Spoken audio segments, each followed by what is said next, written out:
Hey guys, it's Divyansh, welcome back to another episode of football daily. और आज के episode में हम लोग बात करेंगे कैसे अब हर एक क्लब कहीं ना कहीं अपने एफर्ट्स को स्टेप अप कर रहा है in the pursuit of Erling Braut Haaland. अब कल के एपिसोड में हम लोग डिस्कस किए थे कैसे मैनचेस्टर सिटी अपने स्पोर्टिंग प्रोजेक्ट के तौर पे ये कॉन्फिडेंट हो रही है कि अर्लिंग ब्रॉट हालांड वहां पर जाएगा। अगर रियल मैड्रिड की बात करें, जो कि अभी भी फेवरेट बनी हुई है, वो अपने गैलेक्टिको एरा और कहीं ना कहीं अपने स्टेटस को देख के कॉन्फिडेंट है कि अर्लिंग ब्रॉट हालांड उधर जाएगा। लेकिन आज के एपिसोड में हम लोग बात करेंगे एफसी बार्सिलोना की, जिसने मेरे हिसाब से आज के एपिसोड में छक्का मारा है कि क्यों अब कहीं ना कहीं वो भी अपने एफर्ट्स को स्टेप अप कर रहे हैं। अब इसको समझने के लिए एक्चुअली में हमको समझना पड़ेगा कि हुआ क्या है। अब देखो, according to reports Barcelona Barça studios के 49% स्टेक्स यहाँ पे सेल करने वाली है, जिसका वर्थ अराउंड 100 मिलियन यूरोज है। बार्सा स्टूडियोज क्या है? अब देखो, बार्सा स्टूडियोज लॉर्ड बार्टोमेओ के अंडर 2019 में एक कमर्शियल मीडिया कंपनी सेटअप करी थी, जिसका काम था जो बार्सा टीवी का कंटेंट था उसको जनरेट करना और उसको मैनेज करना। और इतना ही नहीं यार, बल्कि आने वाले दिन में एक्चुअली बार्सिलोना वर्ल्ड की बिगेस्ट स्पॉन्सर डील को सील कर सकती है विद टू पार्टीज। यहाँ पे पहली है स्पॉटिफाई और दूसरी यहाँ पे वीगन नेशन। वैसे पोल्का डॉट भी है, लेकिन आपको पता है कि बार्सिलोना जो एग्जिस्टेंट स्पॉन्सरशिप्स है रकुटेन और बेको, वो यहाँ पर 6 महीने में कहीं ना कहीं उनका जो कॉन्ट्रैक्ट है वो खत्म हो रहा है। और ऐसे में रिपोर्ट तो यार यही बता रही है कि polka dot 100 million euros worth, यानी कि हर सीजन 20 मिलियन देगी। प्लस यहाँ पर अगर हम स्पॉटिफाई की बात करें तो वो अराउंड 70 मिलियन यूरोज देगी एक सीजन के फॉर द नेक्स्ट 5 ईयर, अगर ये डील यहाँ पर कंप्लीट होती है। और इन सब का कहीं ना कहीं कंक्लूजन निकालेंगे बार्सिलोना को फायदा क्या होगा।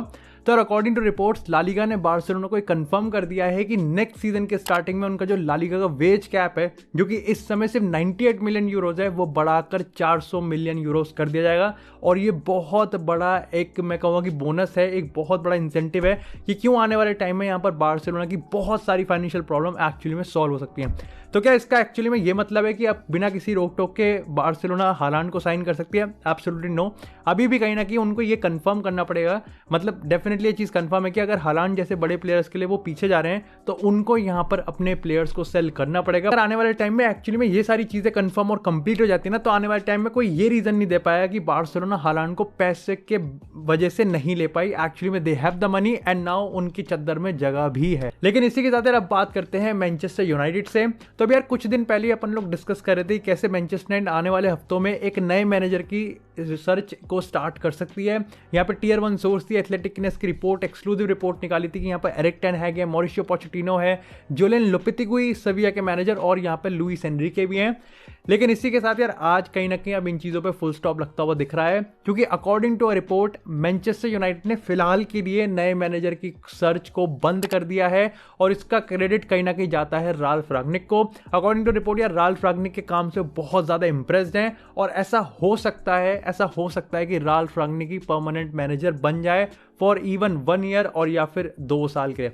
अब देखो यार, ये चीज़ इतनी शॉकिंग नहीं है, क्योंकि ऐसा नहीं है कि राल्फ रागनिक ने पहले कभी ऐसा किया नहीं है, बल्कि इसने 2 बार आरबी लाइप्जिग में ये चीज़ करी है। और उसने खुद यहाँ पे यूनाइटेड के एक इंटरव्यू में ये चीज़ कही भी थी कि अगर मेरे को अपना इंटरिम मैनेजर वाला रोल पसंद आया और अगर यूनाइटेड जो क्लब है वो मेरी परफॉर्मेंस से खुश होती हैं, तो यहाँ पर मैं उनको खुद ही जाके कह दूंगा कि भाई 1 साल या फिर 2 साल में और काम करना चाहता हूँ एज अ मैनेजर। अब देखो यार, ऐसा भी नहीं है कि ये सब सिर्फ ऊपर का है, बल्कि यहाँ पर एक्चुअली में कुछ फैक्ट्स हैं कि क्यों यहाँ पर राल्फ रागनिक के काम से हम सबको इस समय खुश होना चाहिए। सबसे पहली चीज़ था, जब हम डिफेंस में गोल लीक कर रहे थे, वो यहाँ पर कहीं ना कहीं बहुत हद तक कम हुआ है। दूसरी चीज़, हम यहाँ पर फाइनली टॉप 4 के कंटेंटर में अच्छे स्ट्रॉन्ग पोजीशन पे दिख रहे हैं। यस, अगर स्पर्स एक थ्रेट है तो मैनचेस्टर यूनाइटेड भी इस समय टॉप 4 में एक थ्रेट है। लेकिन इसी के साथ जो सबसे बड़ा इंपॉर्टेंट है, जिससे यूनाइटेड एक्चुअली में इंप्रेस है ना, वो यार ये है कि यूनाइटेड रागनिक के डिसिप्लिनरी तरीके से, जिस तरीके से उसने ड्रेसिंग रूम को हैंडल किया है, जिस तरीके से उसने मीडिया को हैंडल किया है, उससे काफ़ी ज़्यादा खुश है। और यहाँ पर आप मार्शियल वाले उसको कह लो, यहाँ पर आप पॉल पोग्बा वाले उसको कह लो, या फिर आप क्रिस्टियानो रोनाल्डो के कुछ इंसिडेंट्स को कह लो, यहाँ पर हर एक चीज़ को उसने अच्छे से मैनेज किया है। लेकिन एक्चुअली में at the end of the day क्या सही में ये एक वायबल ऑप्शन होगा रागनिक को परमानेंट बेसिस पे रखने का? क्योंकि देखो यार, आपको मानना पड़ेगा कि इस समर के बाद यहाँ पर बहुत सारे क्लब होंगे जो कि इलीट मैनेजर्स के सर्च में होंगे, क्योंकि आने वाले साल में आपको देखोगे लिवरपूल एक ऐसा क्लब होगा 1-2 साल में, उसके बाद मैनचेस्टर सिटी एक ऐसा क्लब होगा, और इस समर मेरे को लगता है कि सिर्फ पीएसजी और यूनाइटेड ही वो क्लब हैं जिनको इलीट मैनेजर्स की सर्च है। और ऐसे में हमारे पास अवेलेबल है Mauricio Pochettino, maybe Luis Enrique, Lopetegui, Erik ten Hag, जिसका भाई मैं सब पर्सनल फेवरेट, भाई मेरे को वो बंदा चाहिए यूनाइटेड में।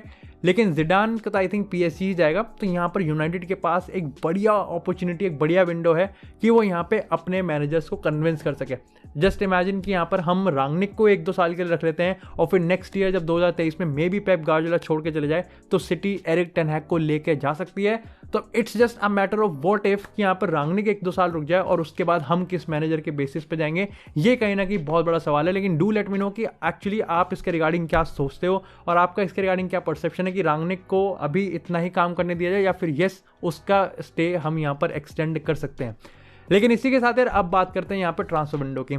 सबसे पहले यार बात करते हैं उस्मान डेम्बेले की। तो यार कल के एपिसोड में मैंने आपको बताया था कैसे उस्मान डेम्बेले और बार्सिलोना के बीच अगेन एक मीटिंग हुई है, क्योंकि देखो दिन बहुत कम है, लिटरली सिर्फ 5-6 दिन बचे हुए हैं और चीज़ों को बहुत जल्दी निपटाना पड़ेगा बार्सिलोना को। अब ऐसे में कहीं ना कहीं आपको समझना पड़ेगा कि मीटिंग हुई है, यहाँ पर जावी भी थे, यहाँ पर डेम्बेले के एजेंट भी थे और जावी ने अपनी तरफ से कंफर्म कर दिया कि देखो भैया उस्मान डेम्बेले को कॉन्ट्रैक्ट या तो रिन्यू करे वो हमारे टर्म्स पे। अब यहाँ पर बार्सिलोना ने सीधे कंफर्म कर दिया कि भाई अब ठीक है तूने बहुत बकवास कर ली, अब तू हमारे टर्म्स पे कॉन्ट्रैक्ट को रिन्यू करेगा। अगर तू रिन्यू करेगा और नहीं करेगा तो तू भाई जनवरी में ही निकल जा। अगर नहीं निकलेगा तो हमारे पास ऑलरेडी तेरा प्लान है, हमने बता दिया है कि बार्सिलोना की जर्सी में तू इसके बाद कभी नहीं खेलेगा। That is full and final from the Barcelona. ये मेरे को एटीट्यूड काफी सही लगा, क्योंकि देखो अब अगर कॉन्ट्रैक्ट रिन्यू होगा भी, जिसके चांसेस बहुत कम है, तो वो बार्सिलोना के टर्म्स पे होगा, डेम्बेले के टर्म्स पे नहीं होगा। प्लस यहाँ पे डेम्बेले के एजेंट ने अगेन वही बकवास कर दी कि नहीं हमारा इंटेंट तो है रहने का, लेकिन हमको पैसे, तो वो बकवास है जो पिछले हम 3-4 महीने से सुन रहे हैं। तो ये अभी कहीं ना कहीं सीन है। देखो जितना भी इस समय रिपोर्ट्स हैं, जितना भी इस समय हवा है, वो सब यही इंडिकेट कर रही है कि चेल्सी वो क्लब है जो कि इस समय डेम्बेले के साथ नेगोशिएट कर सकता है या फिर कर भी रहा है। और ऐसे में डायरेक्टली इंटरेस्टेड है वो उस्मान डेम्बेले में। ना ही पीएसजी, ना ही यूनाइटेड, ना ही लिवरपूल, कोई ऐसा क्लब नहीं है, न्यूकासल वगैरह। इट इज सिर्फ और सिर्फ चेल्सी जो कि हाईली इंटरेस्टेड दिख रहा है उस्मान डेम्बेले में। लेकिन इसी के साथ यार बात करते हैं 2 और प्लेयर की। अब यार फ्रैंक कैसी के रिगार्डिंग कल बहुत ज़्यादा रिपोर्ट्स आ रही थी कि भाई बार्सिलोना बिल्कुल ले ही जाएगी इसको एंड टाइम पे, लेकिन आज एक्चुअली में इस चीज़ को फेक रिडीम किया जा रहा है। फ्रैंक कैसी और बार्सिलोना के बीच अभी तक कोई एग्रीमेंट भी नहीं है। येस दे आर इंटरेस्टेड, लेकिन ये कहीं भी से भी कंफर्म नहीं है कि फ्रैंक कैसी वो प्लेयर होने वाला है जो कि बार्सिलोना के मिडफील्ड को नेक्स्ट समर ज्वाइन करेगा।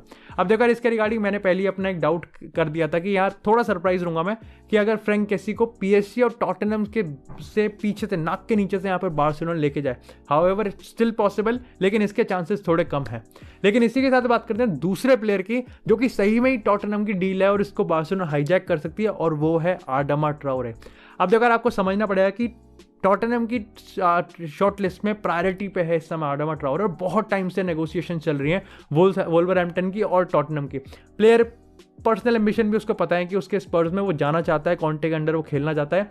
लेकिन एक चीज़ आपको माननी पड़ेगी कि बार्सिलोना का इंटरेस्ट है आडामा ट्राओरे में, बहुत सीरियस इंटरेस्ट है।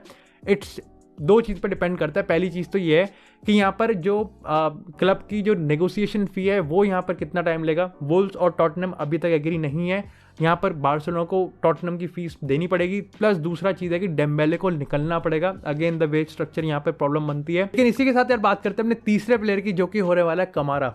अब देखो कमारा के रिगार्डिंग एक्चुअली में कल 3 क्लब थे रेस में जिसके रिगार्डिंग बहुत इनपुट आया। पहला था मैनचेस्टर यूनाइटेड, ऑफकोर्स सबको पता है, दूसरा था लीड्स यूनाइटेड और तीसरा था यहाँ पे जोसे मोरिनो की एएस रोमा। अब लीड्स यूनाइटेड को देखो सस्टेन नहीं हो सकती। लीड्स यूनाइटेड जिस तरीके की डिमांड है कमारा की, उसको लीड्स यूनाइटेड बिल्कुल भी पोजीशन में नहीं है फुलफिल करने के। अगर एएस रोमा की बात करें तो अगर देखो वो फुलफिल भी कर सकते हैं, लेकिन ये बहुत जल्दी रिपोर्ट आ गई थी कि कमारा के एजेंट्स ने उसको रिजेक्ट कर दिया है रोमा को। सो रेस में सिर्फ और सिर्फ एक क्लब बचता है और वो है मैनचेस्टर यूनाइटेड। और इस समय बैटिंग ऑड इस चीज़ के फेवर में है कि मैनचेस्टर यूनाइटेड इस ट्रांसफर विंडो में कमारा को साइन कर लेंगे। ऐसे अभी तक भाई सारे इंडिकेशन इसी की तरफ हैं। अब सरप्राइजिंगली और इंटरेस्टिंगली देखना ये है कि यूनाइटेड एक्चुअली में पैसे कितने देती है कि यहाँ फिर से वो देखो अभी के कंपैरिजन में, पिछले कंपैरिजन में अगर हम बात करें तो मेरे को यही देखना है कि रांगनिक के अंडर हमारी रिक्रूटमेंट स्ट्रैटेजी और हमारा इन्वेस्टमेंट कितना तगड़ा होगा और कितना एफिशिएंट होना चाहिए। हाँ हम प्लेयर्स अच्छे ले सकते हैं, लेकिन उन प्लेयर्स को सही दाम पर और सही सैलरी पे लेना सबसे बड़ी प्रायोरिटी होनी चाहिए। जस्ट लुक एट दी, आप लिवरपूल साला की बात कर लो, आप चाहे चेल्सी और रुडिगर की बात कर लो, आप चाहे यहाँ पर रोनाल्ड अराउजो और बार्सिलोना की बात कर लो, हर लोग हर क्लब यहाँ पर श्रूड इन्वेस्टमेंट करने की कोशिश करते हैं। और ऐसे टाइम पे अपन लोग लोग अगर वही पैसा फेंकने वाली हरकत करेंगे तो जेसी लिंगार्ड वाली सिचुएशन क्रिएट होगी और एंथनी मार्शियल वाली सिचुएशन क्रिएट होगी, जो कि हमको अवॉइड करनी है और रांगनिक के अंडर अवॉइड करनी है, ये तो प्रायोरिटी है। लेकिन इसी के साथ यार बात करते हैं अपनी लास्ट अपडेट की, जो कि होने वाली है बायर्न के डिफेंडर निकोलस सुले की। तो देखा definitely he is a very very good defender, लेकिन इस समय अगर हम रेस की प्रायोरिटीज की बात करें ना, तो यहाँ पर नंबर 1 क्लब जो बना हुआ है वो है यहाँ पर चेल्सी। अंडरस्टैंडिंगली इनफ उनकी स्टोरी में बढ़िया फिट होता है। हाँ, ये एक डिबेट है कि क्या अभी जो रिजीम है, यानी कि Thiago Silva, Anton Rudiger, Christensen, उनमें क्या यहाँ पे निकोलस सोले एक अपग्रेड होगा या नहीं, ये देखने वाली बात है। प्लस अगर दूसरे क्लब की बात करें तो वो है यहाँ पे FC बार्सिलोना। अब अगेन बार्सिलोना की स्टोरी में भी अच्छे से फिट होता है निकोलस सोले, क्योंकि देखो यहाँ पर पीके की एक पीके को कहीं ना रिप्लेस करना पड़ेगा। अब ये आइडियल रिप्लेसमेंट है, ये अपने आप में एक बड़ा डिबेट है। प्लस यहाँ पर ऑस्कर मिंगुएजा का प्रॉब्लम है, उसके बाद यहाँ पे क्लेमेंट लेंगलेट को सेल करना चाहते हैं, तो डेफिनेटली यहाँ पर एक डिफेंसिव ओवरऑल चाहिए। इसके बाद जो तीसरा क्लब आता है वो मैनचेस्टर यूनाइटेड आता है, जो कि ना मेरे को काफ़ी मिक्स रिव्यूज़ हैं कि ये एक्चुअली में इंटरेस्टेड होगा भी या नहीं। और चौथा क्लब आता है यहाँ पे लिवरपूल। अगेन काफ़ी मिक्स्ड रिएक्शन है, मेरे को लगता है कि स्टोरी में फिट भी नहीं होता, क्योंकि यहाँ पर उनके पास ऑलरेडी 4 वर्ल्ड क्लास डिफेंडर हैं, वान डाइक हैं, जो मतिप हैं, गोमेज है और यहाँ पे इब्राहिम कोनाते हैं। तो डेफिनेटली निकोलस सोले यहाँ पर कैसे आएगा आई डोंट नो। एक जो क्लब मेरे को लगता है कि यहाँ पर लेके जा सकता है वो यहाँ पर है सविया और मे बी न्यूकासल यूनाइटेड। सविया देखो आने वाले टाइम में जूल्स कोंडे को पक्का लूज करेगी, ये आप मान के चलो, चाहे वो बार्सिलोना हो, चाहे वो जुवेंटस हो, चाहे वो मतलब जुवेंटस नहीं, चाहे वो चेल्सी हो, बट जूल्स कोंडे इस समर यहाँ पर सविया को छोड़ेगा। और ऐसे टाइम पे यस, सविया को एक डिफेंडर चाहिए उसको रिप्लेस करने के लिए, and he could be very very defender.